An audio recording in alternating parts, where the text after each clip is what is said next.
Ano ang Pilipinas Game Changers? Ano ang pangunahing layunin nito? At bakit namin kayo inaanyayahan na maging isang game changer?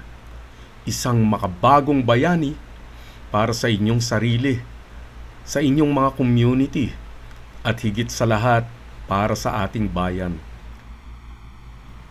Mga kalahi, ako po si Oliver Darwin, ang inyong gabay Odi, na bumabati ng maligaya at mapagpalayang pagdalo sa ngalan ng aking mga katropa dito sa Pilipinas Game Changers.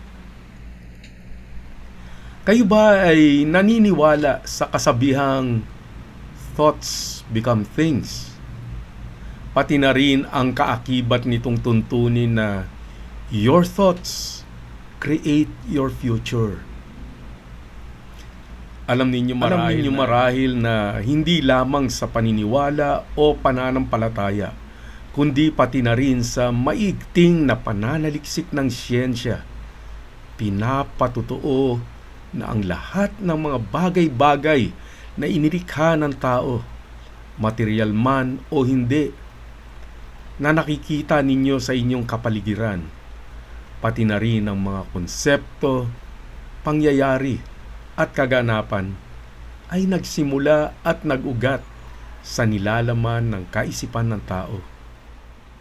Oo, pinayagan at pinahintulutan tayo ng dakilang tagapaglikha na tayo sa pamamagitan ng ating mga isipan ay magkaroon ng kapangyarihan na piliin, maihubog at mailikha ang ating mga buhay, ang ating mga kalagayan.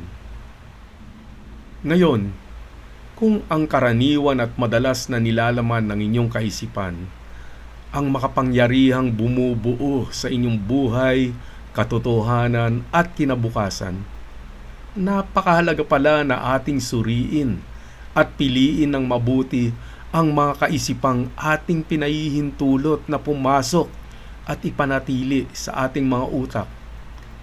Tama o mali? Paano nga ba natin ito magagawa? Mukhang napakahirap at imposible ata nitong gawin. Kaya ba nating makontrol sa bawat oras at sandali ang mga pumapasok sa ating isipan? Ito, mga kalahi, ang layunin ng Pilipinas Game Changers.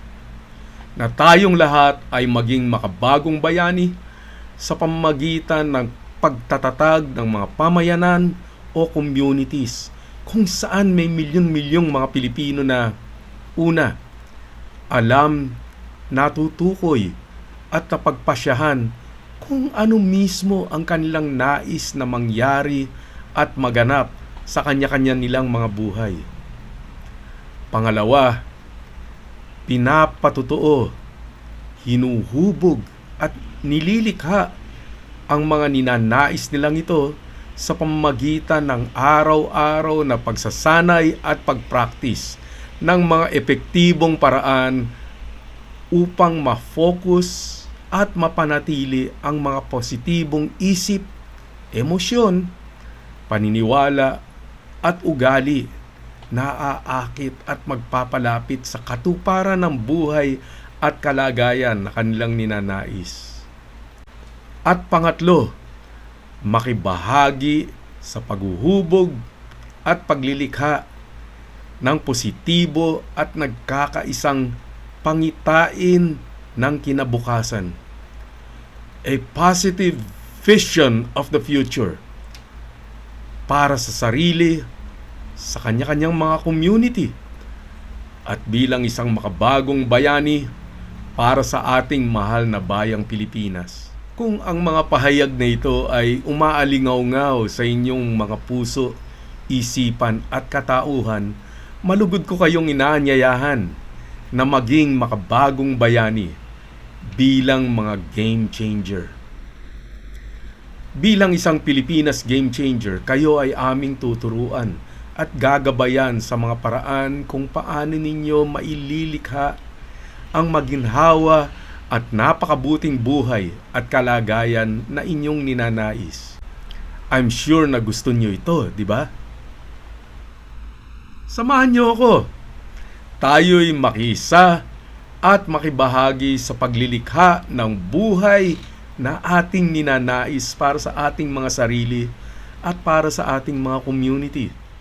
Sama-sama rin tayong maging makabagong bayani na humuhubog at aktibong lumilikha ng mabuti at positibong kinabukasan para sa ating bayan.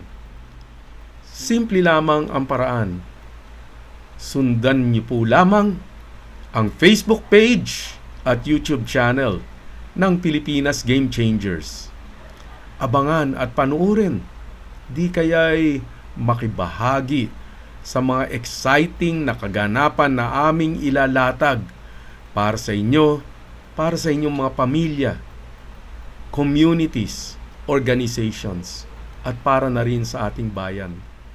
Tayo na mga kalahi, maging isang ganap na game changer, isang bagong bayani para sa inyong mga sarili, sa inyong mga communities, para sa ating lipunan, at para na rin sa isang maunlad, mayaman, at masiglang bayang Pilipinas.